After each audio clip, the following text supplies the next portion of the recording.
నమస్కారం భగవాన్ న్యూస్ కి స్వాగతం. నేను మీ అను. ముందుగా ముఖ్యాంశాలు.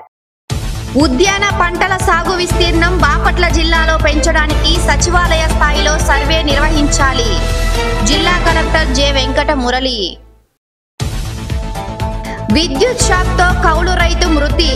శోక సముద్రంలో కుటుంబ సభ్యులు. కన్నీటి పర్వమైన గ్రామం.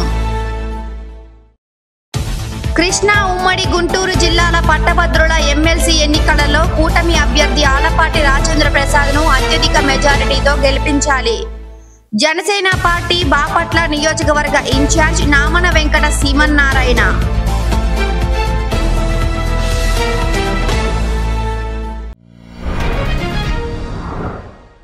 ఉద్యాన పంటల సాగు విస్తీర్ణం బాపట్ల జిల్లాలో పెంచడానికి సచివాలయాల స్థాయిలో సర్వే నిర్వహించాలని జిల్లా కలెక్టర్ జె వెంకట మురళి అన్నారు.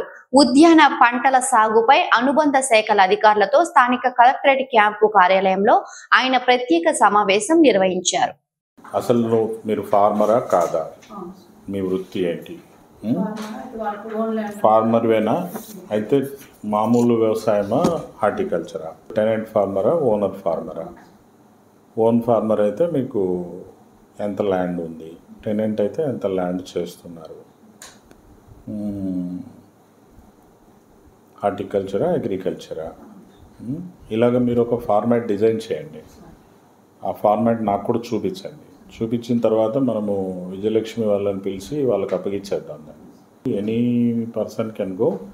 ఈ ఫార్మాట్ ప్రకారంగా వాళ్ళు డోర్ టు డోర్ వెళ్ళిపోవాలి.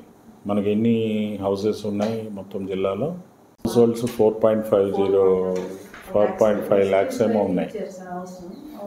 ఎంతమంది చేస్తున్నారు అనే దాన్ని హార్టికల్చర్ చూసుకొని ఆ హార్టికల్చర్ ఫార్మర్స్కి మీరు స్పెసిఫిక్గా డివిజన్ స్థాయిలో కానీ 2-3 మండలాలకు కలిపి కాన్స్టిట్యున్సీ స్థాయిలో కానీ మండల స్థాయిలో కానీ ట్రైనింగ్ క్యాంప్స్ పెట్టండి. First collection of data, next training, capacity building చేయండి, కూర్చోండి. ఆ తర్వాత మనము ఏమేమి ఇస్తున్నాం వాళ్ళకి? ఇప్పుడు MIDHలో ఇస్తున్నాం, ఉన్నవన్నీ చేసి వాళ్ళని కూడా అందులో ఇన్వాల్వ్ చేయండి. పర్యావరణ విపత్తు సమయంలో బాలల రక్షణ సంరక్షణపై అధికారులు దృష్టి సాధించాలని జిల్లా కలెక్టర్ జె వెంకట మురళి అన్నారు. పర్యావరణ విపత్తు సమయాలలో బాలల సంరక్షణ గురించి తీసుకోవాల్సిన చర్యలపై స్థానిక కలెక్టరేట్ క్యాంపు కార్యాలయంలో ఆయన సమావేశం నిర్వహించారు. ఈ నెల 27వ తేదీన జరిగే ఎమ్మెల్సీ ఎన్నికల్లో కూటమి అభ్యర్థిగా ఆలపాటి రాజేంద్ర ప్రసాద్ పోటీలో ఉన్నారని, ఆయనను అత్యధిక మెజారిటీతో గెలిపించాలని ఆంధ్రప్రదేశ్ డిప్యూటీ సీఎం పవన్ కళ్యాణ్ కోరారు. శాసనసభ్యులకు మద్దతు ఇచ్చి గెలిపించారో అదే విధంగా ఎమ్మెల్సీ అభ్యర్థిని కూడా గెలిపించాలని ఆయన కోరారు. అందరికీ నా హృదయపూర్వక నమస్కారాలు. సార్వత్రిక ఎన్నికల్లో కూటమికి ఎంత బలంగా నిలిచి ఎంత స్ఫూర్తిని చూపించారో అదే పట్టభద్రుల ఎమ్మెల్సీ ఎన్నికల్లోనూ చూపి మద్దతు ఇవ్వాలని కోరుకుంటా ఉన్నాను. ఈ నెల 27వ తేదీన జరిగే ఎమ్మెల్సీ ఎన్నికల్లో ఉమ్మడి కృష్ణా, ఉమ్మడి గుంటూరు జిల్లాల నుంచి కూటమి అభ్యర్థిగా శ్రీ ఆలపాటి రాజేంద్ర ప్రసాద్ గారు పోటీ చేస్తున్నారు. వారికి మొదటి ప్రాధాన్యం ఓటు వేసి గెలిపించవలసిందిగా మనస్ఫూర్తిగా కోరుకుంటున్నాను. కాకతీయులు, చోళరాజుల నాటి అభయ శాసనాల భద్రత కొరకు మోటుపల్లిని పర్యాటక రంగంగా అభివృద్ధి చేస్తామని జిల్లా కలెక్టర్ జె వెంకట మురళి అన్నారు. మోటుపల్లిలోని వీరభద్రేశ్వర స్వామి దేవస్థానం అభివృద్ధిపై సంబంధిత అధికారులు, NDOలతో స్థానిక కలెక్టరేట్ క్యాంపు కార్యాలయంలో ఆయన సమావేశం నిర్వహించారు. ఈ కొండవీటి అదే అంటే కొండవీటి రెడ్లు అనపోతారు అక్కడే వేయించాడు. తర్వాత రెండవ దేవాలయాలు టెంపుల్,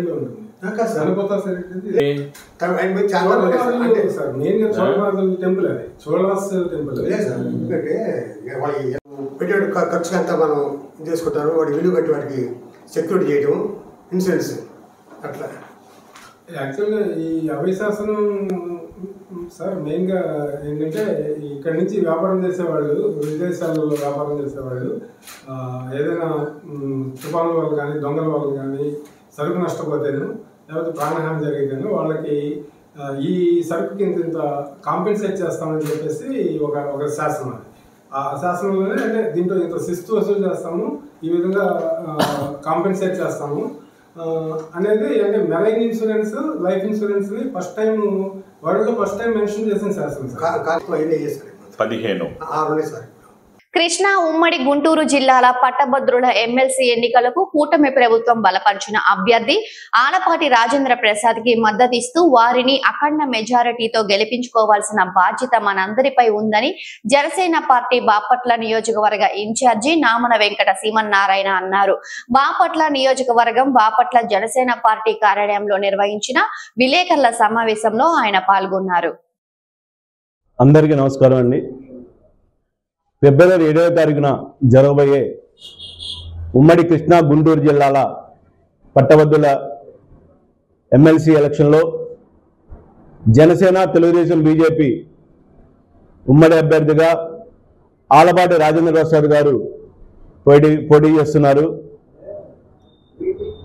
జనసేన పార్టీ అధినేత గౌరవ ఉప ముఖ్యమంత్రి వర్యులు శ్రీ కొనిదెల పవన్ కళ్యాణ్ గారి ఆదేశాల మేరకు బాపట్ల నియోజకవర్గంలో జన సైనికులు, జనసేన నాయకులు, వీర మహిళలు అందరూ కూడా కూటమి అభ్యర్థి అయినటువంటి ఆలపాటి రాజేంద్ర ప్రసాద్ గారి విజయాన్ని కాంక్షిస్తూ ప్రచారం నిర్వహిస్తూ ఉన్నారు.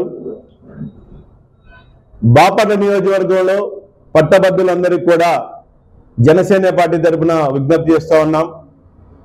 కూటమి అభ్యర్థి అయినటువంటి ఆలపాటి రాజేంద్ర ప్రసాద్ గారికి మొదటి ప్రాధాన్యత ఓటును వేసి ఎన్డీఏ కూటమిని బలపరచవలసిందిగా కోరుతా ఉన్నాం. మనకి రేపు జరగబోయేటటువంటి ఎమ్మెల్సీ ఎన్నికల్లో ఎగుసవ్వ అయినటువంటి మండల్లో జనసేన పార్టీ, తెలుగుదేశం, బీజేపీ కూటమికి మెజార్టీ తక్కువ ఉన్నందువల్ల దీనికి కూడా ప్రతి ఒక్కదానికి అడ్డుపడతాం. ఇచ్చినటువంటి ఎమ్మెల్యేలు కూడా ఇవాళ రోజున ప్రజల సమస్యల మీద ఎక్కడ గొంతెత్తి మాట్లాడుకుని ఉండటం చాలా బాధాకరం. ఇలాంటి సందర్భంలో కూటమి అభ్యర్థిని గెలిపించినట్టయితే పట్టభద్రుల వాణిని తన బాణిగా ఆలపాటి రాజేంద్ర ప్రసాద్ గారు వినిపించి పట్టభద్రులకు న్యాయం చేసే దిశగా పనిచేస్తారని చెప్పి ఆశిస్తూ మీ యొక్క అమూల్యమైనటువంటి ఓటును ఆలపాటి రాజేంద్ర ప్రసాద్ గారికి వేసి విజయం చేకూర్చవలసిందిగా కోరుతా ఉన్నాం. జై హింద్, జై జనసేన. రానున్న పట్టభద్రుల ఎమ్మెల్సీ ఎన్నికలలో మొదటి ప్రాధాన్యత ఓటును 5వ నెంబర్పై గల తనకు 1వ నెంబర్ అంకెను వేసి గెలిపించాలని ఇండిపెండెంట్ అభ్యర్థి అరిగల శివరాం ప్రసాద్ పట్టభద్రులను కోరారు. మాపట్ల పట్టణంలోని ప్రెస్ క్లబ్ కార్యాలయంలో ఏర్పాటు చేసిన విలేకరుల సమావేశంలో ఆయన పాల్గొని ప్రసంగించారు. అందరికీ నమస్కారం. నా పేరు అరిగల శివరాం ప్రసాద్ రాజా. నేను బెజవాడ బార్ అసోసియేషన్ ప్రధాన కార్యదర్శిని. నేను గతంలో ఆంధ్ర యూనివర్సిటీ విద్యార్థి నాయకుడిగా విద్యార్థుల విషయాలపై నేను సహకరించి ఒక మంచి విద్యార్థి నాయకుడిగా పేరు తెచ్చుకున్నాను. అదేవిధంగా గత 20 సంవత్సరాల నుంచి న్యాయవాద వృత్తిలో ఉంటూ విజయవాడ బార్ నందు సేవ చేస్తున్నాను. అదేవిధంగా హనుమాన్ జంక్షన్లో న్యాయవాద వృత్తి పెట్టి ఉచిత న్యాయ సలహా కేంద్రాన్ని అక్కడ కూడా నిర్వహిస్తున్నాను. జిల్లాలో వివిధ ప్రాంతాల్లో నేను సేవ చేస్తున్నాను. అదేవిధంగా గుంటూరు జిల్లాలో నా బంధువర్గం ఉంది. అదేవిధంగా నా స్నేహితులు, గతంలో నేను గుంటూరులో చదువుకున్నప్పుడు విద్యార్థిగా ఉన్నప్పుడు నేను కొన్ని బాధలు చదివి చూశాను. మరి ఆ రోజుల్లో గ్రూప్ 2 కానీ గ్రూప్ 1 కానీ టయానికి వచ్చేటటువంటి పరిస్థితి లేదు. ఉన్న ఎగ్జామ్ కూడా పోస్ట్ పోన్ అవుతూ ఉండేటువంటి అటువంటి పరిస్థితుల్లో నేను ఎన్నో బాధలు చదివి చూశాను. అప్పుడు నుంచి నేను ఆలోచిస్తున్నాను, సమాజంకి సేవ చేయాలని తలంపుతో నేను మీ ముందుకు వచ్చాను. ఈ యొక్క రేపు జరగబో కృష్ణా గుంటూరు ఎమ్మెల్సీ ఎన్నికల్లో నేను ఎమ్మెల్సీ అభ్యర్థిగా పోటీ చేసి ఉన్నాను. నా యొక్క సీరియల్ నెంబర్ 5 అందు 1 అనే అంకెను వేసి నాకు అఖండ మెజార్టీని చేకూర్చవలసిందిగా ప్రార్థిస్తున్నాను. నేను పోటీ చేయడానికి ప్రధాన కారణం ఈ ఏదైతే ఎమ్మెల్సీ ఎన్నికలు ఉన్నాయో రాజకీయ పార్టీలకు అతీతంగా జరిగేటువంటి ఎన్నికలు, అందుకే గుర్తులు కేటాయించలేదు. మిత్రులారా ఆలోచించండి. నేను ఒక న్యాయవాదిగా, ఒక విద్యార్థి నాయకుడిగా మీ ముందుకు వచ్చాను. నాకు కొంత సర్వీస్ చేయాలనే కోరికతో పాటు ఒక ఎజెండాను కూడా నేను గత 20 సంవత్సరాల నుంచి నా మధ్యలో ఉన్నటువంటి విషయాలు మీకు తెలియపరచుకుంటున్నాను. కర్లపాలెం శివారు అగ్రహారంలోని శ్రీ గంగా గౌరీ సమేత బద్రి కేదారేశ్వర స్వామి వారి దేవాలయంలో శివ దీక్ష పరులకు ఇరుముడులు కట్టే కార్యక్రమాన్ని నిర్వహించారు. ఈ సందర్భంగా దీక్షా పరులు స్వామివారికి ప్రత్యేక పూజలు నిర్వహించారు. అమరావతి తుళ్లూరు మండలం తాళ్లాయిపాలెం గ్రామంలోని శైవ క్షేత్రంలో శివరాత్రి వేడుకలు రేపు ఉదయం ఆత్మలింగానికి అభిషేకాలు ప్రత్యేక పూజలు మరియు రేపు సాయంత్రం కృష్ణానదికి పంచహారతులు శివపార్వతుల కళ్యాణం ఎల్లుండి రథోత్సవం మరియు పార్థివ లింగాలకు కృష్ణానదిలో అభిషేకాలు జరగనున్నాయని శైవ క్షేత్ర పీఠాధిపతి శివస్వామి తెలిపారు. ఓం నమ శివాయ. శ్రీ శైవ క్షేత్రం మహాశివరాత్రి వార్షిక బ్రహ్మోత్సవాలు పాంచాన దీక్షగా అత్యంత వైభవపేతంగా జరుగుతున్నాయి. మహాశివరాత్రి పర్వదినం రోజున విశేషంగా కృతయుగం రసలింగానికి, త్రేతాయుగం రత్నలింగానికి, ద్వాపరయుగం స్ఫటికలింగానికి, కలియుగం పంచలోకేశ్వర స్వామివారికి విశేషమైన అభిషేకాలు భూగుణంలో ఉన్న కాశీ విశ్వేశ్వర స్వామివారికి అన్నాభిషేకము, శ్రీ రాజరాజేశ్వరి దేవి సమేత కోటిలింగేశ్వర స్వామివారికి లక్ష రుద్రాక్షలతో అర్చన, అమరావతి రాజధాని చుట్టుపక్కల 100 కిలోమీటర్ల విస్తీర్ణంలో ఉన్న సుమారుగా 10,000 మంది మాతృమూర్తులు ఓం నమశివాయన శివపంచాక్షరి నామస్మరణతో కోటి పార్థవలింగాలు చేయమని మన క్షేత్రం నుంచి పుట్టమన్ను పంపిస్తే వారు 2 కోట్ల పార్థవలింగాన్ని తయారు చేసి క్షేత్రానికి అందించడం చాలా ఆనందదాయకం. ఈ 2 కోట్ల పార్థవలింగాలకి ఈ 4 రోజుల బట్టి విశేషంగా అర్చన జరుగుతున్నాయి. మహాశివరాత్రిని 6 జాముల్లో కూడా అర్చన జరిగి 27వ తారీఖున ఉత్తరవాహినిగా ఉన్న కృష్ణానదిలో నిమజ్జనం జరిపి ఆ యొక్క నదీ తీరానికి కోటి ఫల తీర్థము అని నామకరణం చేయబోతున్నాం. అలాగే భారతదేశంలోనే ప్రత్యేక సంతరించుకున్న మహాశివరాత్రి ఒక్కరోజు మాత్రం దర్శనమిచ్చే ఆత్మలింగేశ్వర స్వామి యొక్క దివ్య దర్శనం మహాశివరాత్రి పర్వదిన రోజున ఉదయం 6 గంటల నుంచి అర్ధరాత్రి లింగోద్భోగాల సమయం దాటిన తర్వాత 1 గంట వరకు స్వామివారికి దర్శనాన్ని ఏర్పాటు చేస్తున్నాం. విచ్చేసే భక్తులకి వసతి భోజనం కూడా ఏర్పాటు చేయడం జరుగుతుంది. కావున 50 మంది భక్తులు శ్రీ శైవ క్షేత్రానికి విచ్చేయండి. ఈ విభిన్నమైన ఈ కార్యక్రమాల్లో పాల్గొనండి. పార్వతీ పరమేశ్వర సంపూర్ణ అనుగ్రహ ఆశీస్సులు పొంది తరించవలసిందిగా శుభ ఆహ్వానాన్ని పలుకుతున్నాం. అలాగే మహాశివరాత్రి పర్వదిన రోజు సాయంత్రం 5 గంటలకి కృష్ణవేణి నదీ హారతిని కూడా ఏర్పాటు చేయటం, 27వ తారీఖున రథోత్సవాన్ని ఎప్పటిలాగానే ఈ సంవత్సరం కూడా ఏర్పాటు చేయటం జరిగింది. కావున అందరూ విచ్చేసి అనుగ్రహ ఆశీస్సులు పొంది తరించవలసిందిగా కోరుచున్నాం. శుభంభూయా. గ్రాడ్యుయేటెడ్ ఎమ్మెల్సీ ఎన్నికలలో ఆలపాటి రాజేంద్ర ప్రసాద్ కు ఘన విజయం తథ్యం. టీడీపీ దళిత గిరిజన రాష్ట్ర నేతలు కొర్రపాటి సురేష్, తిరువీధుల శంకర ప్రసాద్లు అన్నారు. పొన్నూరు నియోజకవర్గం కాకాని మండలం పార్టీ ఆఫీసులో రావడం జరిగింది. ఈరోజు మన ఆలపాటి రాజేంద్ర ప్రసాద్ గారు ఎమ్మెల్సీగా పోటీ చేసిన సందర్భంగా మేము గుంటూరు పార్లమెంట్ మొత్తం తిరుగుతూ ఉన్నాం. దానిలో భాగంగా ఈరోజు కాకాని రావడం జరిగింది. ఆయన మాజీ మినిస్టర్ గాను ఆయన ఎన్నో సేవలు చేస్తున్నాడు. గతంలో కూడా అన్ని చోట్ల ఎస్సీ ఎస్టీ బీసీ సంబంధించిన అందరితో చక్క సంబంధాలు ఉన్నాయి. విద్యావేత్త కాబట్టి ఆయనకి రాబోయే ఈ నెల 27వ తారీఖున జరగబోయే ఎమ్మెల్సీ ఎలక్షన్ లో అందరూ గ్రాడ్యుయేట్ ఓటేసి గెలిపించవలసిన ప్రార్థిస్తూ ఈ రోజు కాకాని నియోజకవర్గం రావడం జరిగింది. కాబట్టి ఇక్కడ ఉన్నటువంటి ఈ నియోజకవర్గంలో ఉన్నటువంటి గ్రాడ్యుయేట్స్ అందరూ ఆలపాటి రాజేంద్ర ప్రసాద్ గారిని గెలిపించి ఆయన్ని చట్టసభలు పంపించవలసింది కోరుతూ సెలవు తీసుకుంటున్నాం. విద్యుత్ షాక్ తో కౌలు రైతు మృతి చెందిన సంఘటన కర్లపాలెం మండలం తిమ్మారెడ్డిపాలెంలో చోటు చేసుకుంది. పిట్టలవానిపాలెం మండలం చందోలు గ్రామంలో వేంచేసి ఉన్న శ్రీ గంగా పార్వతి సమేత స్వామివారి దేవాలయంలో మహాశివరాత్రి వేడుకలు పురస్కరించుకొని అన్ని ఏర్పాట్లు చేశామని ఆలయ కార్యనిర్వహణ అధికారి ఘంటసాల నరసింహమూర్తి తెలిపారు. భక్తులకు ఎలాంటి అసౌకర్యం కలగకుండా చర్యలు చేపడతామన్నారు. నమశివాయ. అందరికీ నమస్కారం. బాపట్ల జిల్లా పిట్టలవానిపాలెం మండలం చందోలు గ్రామంలో వేంచేసి ఉన్న శ్రీ గంగా పార్వతీ సమేత లింగోద్భవ స్వామివారి దేవస్థానం బహు ప్రాచీనమైనది. ఈ బాపట్ల జిల్లాలో ఉండేటువంటి ప్రముఖ శైవ క్షేత్రాలలో ఈ చందోలు క్షేత్రము చాలా ప్రాచీనమైన దేవాలయం. అటువంటి ఈ దేవాలయంలో ఈ 2025 సంవత్సరంలో వచ్చేటువంటి మహాశివరాత్రికి అనేక ప్రాంతాల నుండి సుదూర ప్రాంతాల నుండి భక్తులు తండోబడిండాలుగా మరి ఒక రకంగా చెప్పాలంటే ఒక తిరునాళ్ళ మహోత్సవం లాగా జనం ఇచ్చేస్తారు.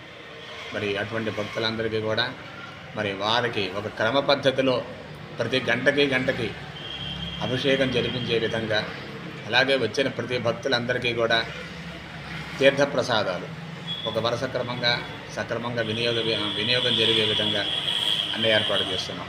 అలాగే దేవాలయ పరిసర ప్రాంతాలన్నీ కూడా స్వచ్ఛాంధ్ర స్వర్ణ ఆంధ్రప్రదేశ్లో భాగంగా చక్కగా శానిటేషన్ చేయించటం, పరిశుభ్రం చేయించటం, అలాగే వాళ్ళకి భక్తులకు కావాల్సినటువంటి సౌకర్యాలలో అన్ని వసతులు ఉండే విధంగా, స్నానాలు చేసే విధంగా, అలాగే అన్ని ఏర్పాటు చేస్తున్నాము. కాబట్టి భక్తులు ఈ ప్రముఖ శైవక్షేత్రమైన చందోలు లింగోద్భవ స్వామి ఆలయానికి విరివిగా విచ్చేసి తెల్లవారుజామున 4 గంటల నుండి రాత్రి 11 గంటల వరకు కూడా నిర్విరామంగా జరిగేటువంటి అభిషేక మహోత్సవాల్లో పాల్గొనండి. అలాగే రాత్రి 8 గంటల దగ్గర నుండి స్వామివారికి లింగోద్భవ కాలంలో విశేషంగా పంచామృతాలు, సుగంధ ద్రవ్యాలు, అలాగా వివిధ అభిషేకాలన్నీ కూడా చాలా గొప్పగా జరుగుతాయి. ఈ కార్యక్రమంలో పాల్గొని స్వామివారిని దర్శించి స్వామివారి తీర్థ ప్రసాదాలు స్వీకరించవలసిందిగా మరీ కోరుతున్నాం. సర్వే జనాః సుఖినో భవంతు. మహిమాన్వితమైనది, భక్తుల కోరికలు తీర్చేది శ్రీ గంగా గౌరీ సమేత బదరి కేదారేశ్వర శివాలయమని ఆలయ ప్రధాన అర్చకులు మామిడాల వాసుదేవ శాస్త్రి అన్నారు. భక్త మహాశైలారా, బాపట్ల జిల్లా కర్లపల్లి మండలం అగ్రహారంలో నిర్మించినటువంటి శ్రీ విష్ణు ఆదిత్య గణపతి అంబికాసహిత శ్రీ గంగా గౌరీ సమేత బదరి కేదారేశ్వర స్వామి పంచాయతీ దేవాలయం దాదాపు 90 సంవత్సరాల శివాలయం అండి. ఈ శివాలయంలో ఎంతోమంది భక్తులకు సంతానం కలిగినటువంటి సంతానం కలిగింది. అట్లాగే వివాహం కానటువంటి వాళ్ళు కూడా స్వామివారిని దర్శించి స్వామివారికి అభిషేకాలు చేసుకుని వివాహాలు కూడా జరిగాయండి. ఈ చాలా పురాతన ఈ దేవాలయంలో చాలా విశిష్టత జరిగాయి. ఒక భక్తురాలికి కూడా స్వామివారు ఒంటి మీదకి వచ్చి ఈ శివాలయంలో చాలా కార్యక్రమాలు చాలా బ్రహ్మాండంగా జరుగుతాయి. అట్లాగే కార్తీక మాసంలో మాఘమాసంలో శివభక్తులు దాదాపు 300 మంది జపమాల వేసుకొని స్వామి ఘోషతో ఓం నమ శివాయ, ఓం నమ శివాయ, ఓం నమ శివాయను ప్రతిధ్వనిస్తున్నటువంటి ఈ నామ సంకీర్తనంతో, విశేష అభిషేకాలతో, విశేష పూజలతో ఎంతో ఘనంగా ఈ యొక్క శివమాలను ధరించి స్వామి భక్తులందరూ జరుగుతున్నారు. ప్రతినిత్యం ఇక్కడ దాదాపు 300 మందికి నిత్య అన్నదానం జరుగుతుంది. కొంతమంది దాతలు ఇస్తున్నారు, కొంతమంది భక్తులు కూడా ఈ అన్నదాన కార్యక్రమానికి సహాయ సహకారాలు అందిస్తున్నారు. అట్లాగే కార్తీక మాసంలో ప్రతిరోజు నిత్యాభిషేకం జరుగుతుంది. దాదాపు 250-300 మంది భక్తులు నిత్యం అభిషేకం చేయించుకుంటారండి. ఈ శివాలయం చాలా పురాతనమైనటువంటి ఎంతో భక్తులకి ఆయన అనుగ్రహంతో సంతానము, వివాహము మొదలైనటువంటి జరిగినాయండి. ఓం నమ శివాయ. భగవాన్ న్యూస్ ముగించే ముందు ముఖ్యాంశాలు మరొకసారి. ఉద్యాన పంటల సాగు విస్తీర్ణం బాపట్ల జిల్లాలో పెంచడానికి సచివాలయ స్థాయిలో సర్వే నిర్వహించాలి. జిల్లా కలెక్టర్ జె వెంకట మురళి. విద్యుత్ షాక్తో కౌలు రైతు మృతి, శోక సముద్రంలో కుటుంబ సభ్యులు, కన్నీటి పర్వమైన గ్రామం. కృష్ణా ఉమ్మడి గుంటూరు జిల్లాల పట్టభద్రుల ఎమ్మెల్సీ ఎన్నికలలో కూటమి అభ్యర్థి ఆలపాటి రాజేంద్ర ప్రసాద్ ను అత్యధిక మెజారిటీతో గెలిపించాలి. జనసేన పార్టీ బాపట్ల నియోజకవర్గ ఇన్ఛార్జ్ నామన వెంకట సీమన్నారాయణ.